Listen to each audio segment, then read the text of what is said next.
送错地址就要离婚？对，就因为送错地址。结婚纪念日，我用妻子的外卖账号挑了2杯奶茶后让她付款。1个小时后，妻子的男助理却发了个动态，我下意识地看了一眼账单，语气倒是轻松，挑衅得很。周浩，你胆子大了。妻子却云淡风轻地夺回手机。签外卖大战太混乱，周浩直接把他家的地址设为默认地址了，真是难为他莫名其妙还要喝2杯奶茶。原来如此。我神色淡然地拿出钥匙，打开了身后的保险箱，耳边还传来姚芷晴的质问：“你也真是的，下单前也不先检查清楚。”话音刚落，我从保险柜里拿出一份文件，签上最后一页的名字后递给姚芷晴。看着离婚协议书5个字，姚芷晴有些愕然：“秦风，你就因为送错地址就要离婚？”我头也不抬地说道：“对，就因为送错地址。”姚芷晴没有接过我手上的离婚协议书。离婚协议书只是当初我跟你结婚时的一个噱头，我爸妈答应给你，不是让你随时拿出来威胁我的。这份离婚协议书不过寥寥几页，可姚芷晴都不屑一看。在他看来，我作为入赘女婿，结婚当天的协议书只是为了给公司做宣传的不知道你做了什么手脚，让我爸妈非要我嫁给你。我只觉可笑。我紧紧地攥着离婚协议书，又往前走了几步。跟姚芷晴相处了5年，我很清楚此时的她已经很不耐烦。你现在谈离婚不就是个笑话吗？更何况平时你也不喝奶茶，今天怎么非要揪着这些小事情不放？知情。别忘了当初是你为了钱娶我，不知道你做了什么手脚，让我爸妈非要我嫁给你。我只觉可笑。姚芷晴根本不知道，这份离婚协议书是我主动要求的结婚条件。她抬手就想推掉我手上的协议书，我熟练地躲开了姚芷晴的手，下意识地笑出了声。显然姚芷晴有些愕然，只能盯着我翻到离婚协议书的第1页。这份协议书里需要签名的地方有5处，我告诉自己，每原谅你20次就签1次名。原来签到第5个名字只需要5年。第1次，结婚当天，他以酗酒为名夜不归宿；第2次，结婚第2天，他当众嘲讽我不配得到他的爱。第90次，我父亲去世时，他在陪周浩庆祝新家入伙。我告诉自己，每原谅你20次就签1次。听见我的话，姚芷晴半信半疑地翻了几页离婚协议书，看见第2个名字旁边的泪痕时，眼神有些闪烁，下一秒却毫不犹豫地把离婚协议书扔在桌子上。不就是奶茶吗？你要是真那么想喝，我这就让人去买，加10倍跑腿费，10几分钟就能买回来。不必了，我已经不需要那杯奶茶了，你签名就行。我神色坚定地把离婚协议书往前一推，门外传来了员工的敲门声。姚芷晴对着镜子补妆，把离婚协议书扔在我的手上，眼带威胁地说道：“在员工面前，你可别乱说话，不然我真签名了，你也会一无所有。你这是在逼我？离开我，别说奶茶钱，连车票你都负担不起。”他扔下我在办公室扬长而去。见到员工在讨论聚会，他有些不悦地开口：“明知道周助理今天休假，为什么非要今天办生日会？看来在姚总心里，周助理还是更重要啊。”人事主管清了清嗓子，小心翼翼地提醒道：“我们今天准备的不是阅读生日会，是公司成立5周年的庆祝。大家也想着今天也是您和秦总的结婚纪念日。”眼看着有些尴尬，为了缓和气氛，一旁的实习生戏谑道：“上个月打听的那台限量版200万的游戏机，是准备送给秦总做纪念日礼物的吧？能不能给我们开开眼啊？我前2天看见周助理朋友圈也晒了一个呢。”周浩的声音突然出现在门外。“秦风，你还想怎样？”我刚打开门，周浩拽着我一起摔到门外。“哎，今天什么日子啊？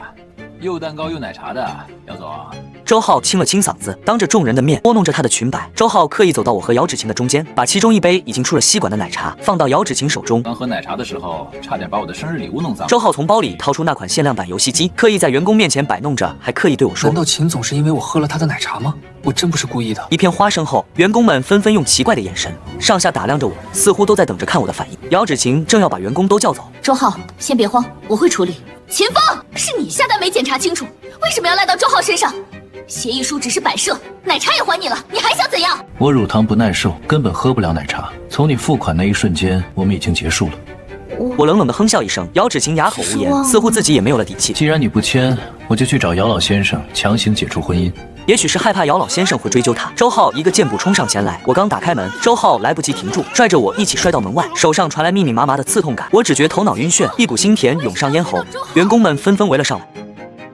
再次醒来的时候，我躺在医院病床，窗外站着几个保镖。姚芷晴正端着一碗汤缓缓向我走来，踏着手上的药汤，神色淡然地对我说道：“抽完血就喝了休息。”“抽血？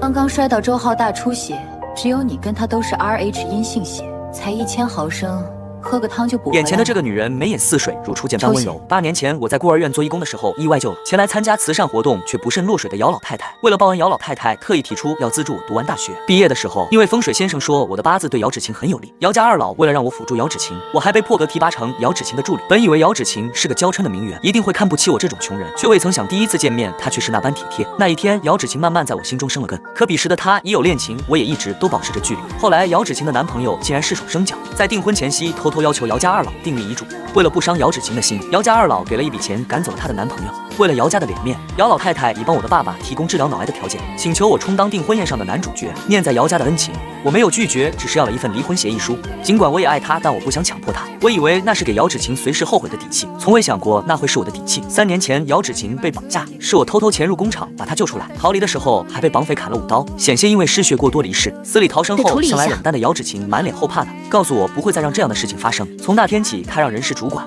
优先考虑RH 阴性血型的员工，甚至通过不少渠道才找到了周浩。可如今我却成为了周浩的血包，我放弃了挣扎，心中的那个人彻底死了，强行被抽走1000 ml 血后，我在医院躺了1天1夜才醒来，却始终没看见姚芷晴的踪影。前来看望的人事主管说漏了嘴，姚总就在隔壁帮周助理办手续。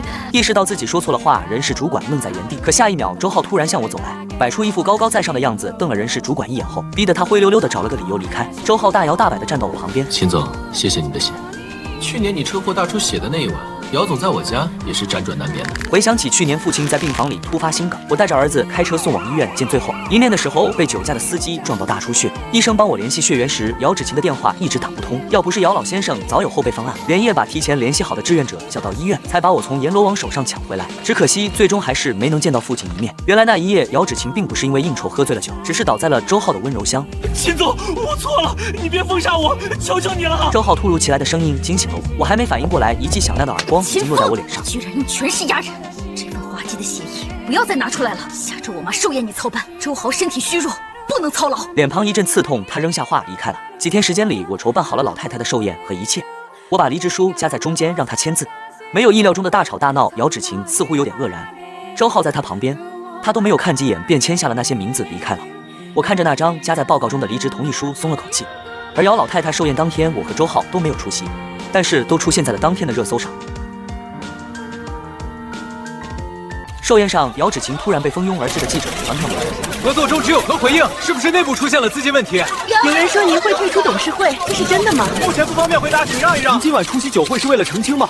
何小姐，请问今晚的合作是否临时取消？网传您与秦家出现分歧，是真的吗？听说昨天有人亲眼看见秦风收拾行李离开姚氏集团。据知情人透露，他已经办完了离职。作为妻子，您知情吗？有人质疑小姐，请问周浩是您的新欢吗？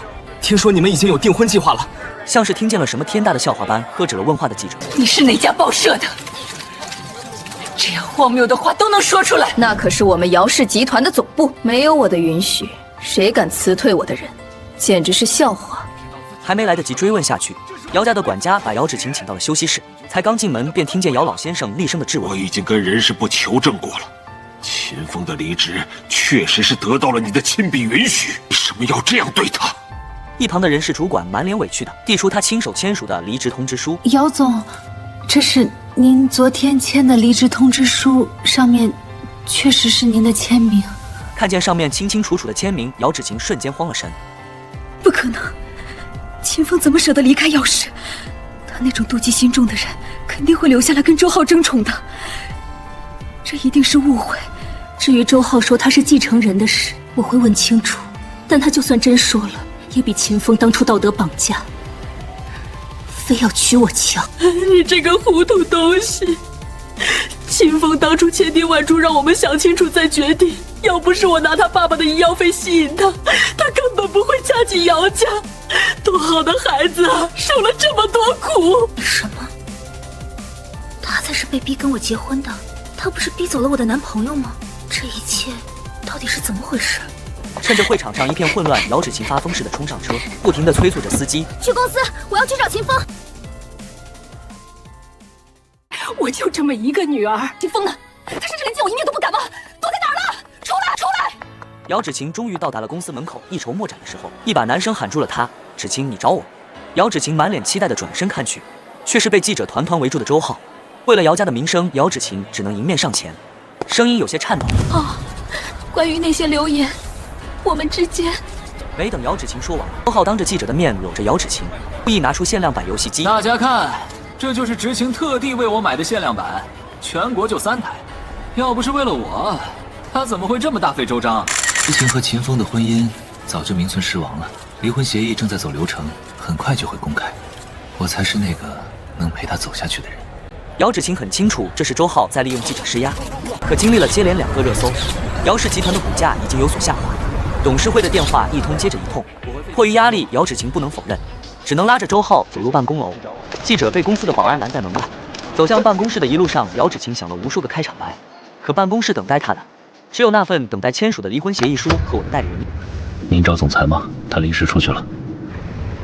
姚小姐您好，我是秦风先生的代理律师，请您签署这份离婚协议书，以免影响姚氏集团的名声。姚芷晴看着协议书没有结果，而是四处张望，连窗帘都翻了个遍。秦风呢？他甚至连见我一面都不敢吗？躲在哪儿了？出来！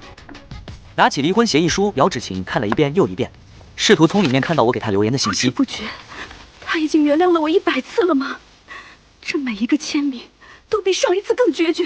不，见不到秦风本人，我是绝对不会签的。让他自己来跟我谈。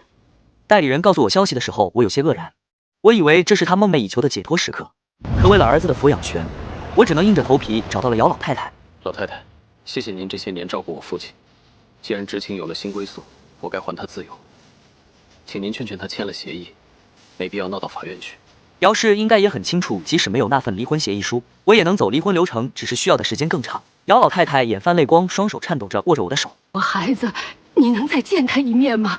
他现在躲在家里，谁也不见，整天抱着那份协议书发哀。我就这么一个女儿，也许心中不忍，也许是仍有不舍。我轻轻的点了点头，告诉他，明天傍晚在第一次约会的地方见。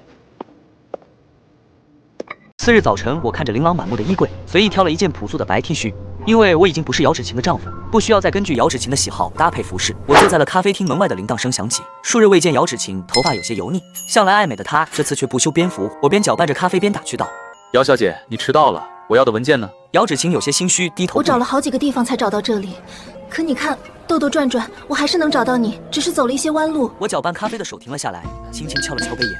你去过盛典饭店吗？没有。那里才是我们第一次约会的地方。你当然不记得，因为你从未放在心上。姚芷晴，是我在等你，不是你找到了我。听见这话，他手中的文件掉落在地。我捡起这份协议，协议已准备妥当，签字即可。姚芷晴的嘴唇动了动，平日里伶牙俐齿的她变得支支吾吾。我从包里掏出一根钢笔，递给姚芷晴。姚芷晴颤颤巍巍地拿起钢笔，签吧。姚氏股价跌了3成，只有离婚能止损。我也会宣布我们早就分居了，不会耽误你和周浩的双宿双飞。最后一次在我的陪伴下签署了文件，只是那是一份离婚协议书，每个签名都附带着他的泪痕。恭喜你，你自由了。我挺了挺胸膛，毫不犹豫地离开了咖啡厅。3天后，离婚协议书正式生效。我把离婚证放在社交平台的那一天，又一次上了热搜。回公司收拾剩下的东西时，一些以往着急拍马屁的同事瞬间换了墙头，巴不得时刻跟在周浩身后。大家夸的我都不好意思了。哪里，您就是该被夸。我们得跟着老周好好干。行了，先忙你们的吧。见我在收拾，还有人特意跑来嘲讽。周助理才是能陪姚总闯天下的人，某些人也不照照镜子，感情里不被爱的人才是第三者。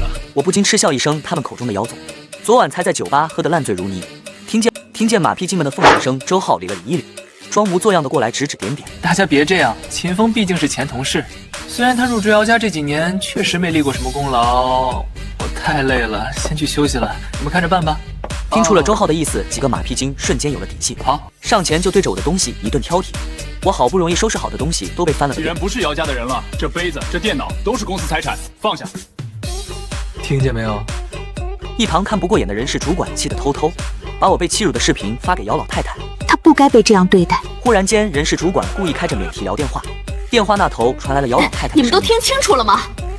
刚刚那几名扔秦风东西的员工扰乱公司秩序，全部勒令辞退，立刻执行。现在就办。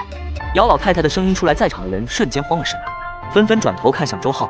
刚刚带头欺辱我的马屁精更是瞬间瘫软地撑着我的办公桌，满脸期待地说道：“浩哥，我可是帮您出气，您帮忙跟姚老太太说2句吧，我还指望着这份工资交房租呢。”周浩脸上过不去，想要接过人事主管的电话，才刚开口叫了一声妈，就被挂断了电话。下一秒，我的电话铃声响起，秦风公司的东西你一切都别带走。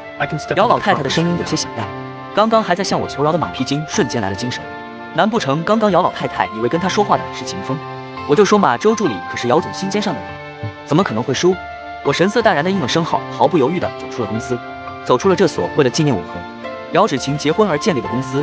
因为刚刚马屁精正在沾沾自喜的时候，姚老太太告诉我，为了弥补姚芷晴对我的所作所为，刚刚已经把姚家名下的10套别墅和另外一家分公司送给我。以往姚芷晴只顾着在外面招蜂引蝶的时候，公司的重要客户都是我在维护。本来从我宣布离职的时候，合作方已经犹豫不决，现在我有了自己的分公司，就公司合作的客户大多数都主动找上门。毕竟姚家已经摆出了态度，即使我跟姚芷晴离婚了，我还是姚家2老的心头肉。失去了我的决策和流失大批量客户，就公司的股价跌得比周浩宣布嫁入豪门的时候要猛。加上姚芷晴天天在酒吧买醉的新闻，短短5天，就公司的股价已经跌了70%。在周浩的煽风点火下，一大批老员工在马屁精的挑拨下，纷纷来到了我的新公司示威。秦风，你这个不要脸的人，凭什么把浩哥的客户都抢走？难怪姚总不喜欢你这样自私的男人，谁会想跟你过一辈子？我来到楼下的时候，楼下围满了网红博主，似乎都等着看我的笑话。还没来得及说话，姚芷晴的车吸引了在场人的关注。姚小姐也来了，难道是为了周浩做主？才1周没见姚芷晴，像是苍老了10岁。她径直地站在我的跟前，深深地长叹了一口气。秦风，小声地凑在我的耳边说道：“秦风，公司没有你真的不行，你回来吧，一切都听你的，我可以陪你一去国外，我们一起避避风头再回来。”我冷笑一声，姚芷晴想要回去的不只是我，还有失去的财产和名声。她始终以为这只是我妒忌周浩的行为。没经过我的同意，姚芷晴竟转过身来，试图代替我向周浩道歉。各位员工，虽然秦风做错了事情，但是念在我跟他的感情，请大家先回去，姚氏集团会给你们一个交代。我对身后的助理使了个眼色，助理识趣的把说话的麦克风夺回来，交到我手上。姚小姐，这是我们公司的事情，请不要随意代表我们秦总。闪光灯闪个不停，我始终坚定地看着姚芷晴。你也认为是我在做手脚？你以为那些大客户是因为周浩才留下的？那些合同都是我一壶酒一壶酒喝出来的。而你那单纯的周浩，刚才正准备卷款逃跑呢。要不是我的人及时赶到，他已经带着姚家的财产逃出国外。姚芷晴一声冷笑：“秦风，你现在还在记得，证明你还是爱我的。”可下一秒，当我的下属把周浩带到他的身旁时，姚芷晴的脸色瞬间变得苍白。没给姚芷晴反应的时间，我从公文包里掏出一叠照片，一张一张的对向看清楚，这是周浩出入红灯区的证据。他早就得了艾滋病，那天他故意传染我，就不传染我。所有人调查真相，他只是个骗子。门口外刚刚还在为周浩声讨的员工，瞬间脸色煞白，纷纷上前想要看清楚照片。洋洋洒洒的照片漫天飞舞，周浩的不雅照刚好飘在姚芷晴脸上。你不是说你是因为真爱才跟我在一起吗？死吧，都怪你，周浩！本就濒临崩溃的周浩听见姚芷晴的话，嘴角扬起一抹清冷的笑容。哎，姚芷晴，这种骗你的鬼话你也信？除了秦风那个傻瓜，谁会守着你5年？他是个疯子，有这么好的本事却不争，活该被笑。到头来又怎样？不就是成为人人嘲笑的赘婿？姚芷晴紧攥拳头，眼睛猩红地上前，给了他一个耳光。你根本就是个骗子！周浩像是听见什么滑稽的话，不禁翻了白眼。是你一直都不信任他，我才有机会。是你一直在挑拨离间。要不是记者的镜头拍着，姚芷晴真的巴不得上前把周浩往死里打。趁着一片混乱，周浩借机从员工手上挣脱，径直的跑出马路，却被迎面而来的小汽车撞着。姚芷晴镜头也不回的跪在我的跟前。秦风，别闹了行吗？那公司是我们爱情的见证，你怎么忍心挖走所有客户？就为了2杯奶茶，不至于要把姚家逼上绝路。只要你回来，我什么都答应你。我不跟周浩结婚了，我甚至可以辞退他。我看着已经跌停的股价，轻轻地摇了摇头。我值得更好的未来。1个月后，就公司彻底倒台。为了挽回姚氏集团的名声，姚家2老认我为义子，让我正式兼并2家公司。念在我的交情以及姚氏集团的财力，加之这段时间姚芷晴和周浩的事情带来的流量，竟还有不少客户回流。我这个本来不起眼的豪门赘婿，瞬间成为了商界新星，而姚芷晴却慢慢的消失在众人的视线里，连姚家都不愿意回。他以为只要不回姚家面对，就可以当作都没有发生。前来谈合作的客户络绎不绝，公司似乎又重新上了轨道。在年度表彰大会上，姚家2老亲自宣布我将成为姚氏集团的合法继承人。我在台上发表言论时，突然有人闯了进来。都怪你！差一步我就是掌权人了，去死吧！他那带着伤疤的脸出现在我面前的时候，我愣在原地，一声惨叫惊醒了我。姚芷晴挡在我的身前，周浩手中的尖刀径直地插入了他的小腹，一刀又一刀。一旁的保安反应过来，把周浩钳制在地上。太好了，这次大出血的人不是你。姚芷晴躺在血泊中，笑得如初见般温柔。只是这一次后会无期，带着儿子处理完姚芷晴的后事，我看着不远处的夕阳，轻叹一声：“走吧，儿子。爸爸带你去吃好吃的。往后余生，我只需要为自己而活。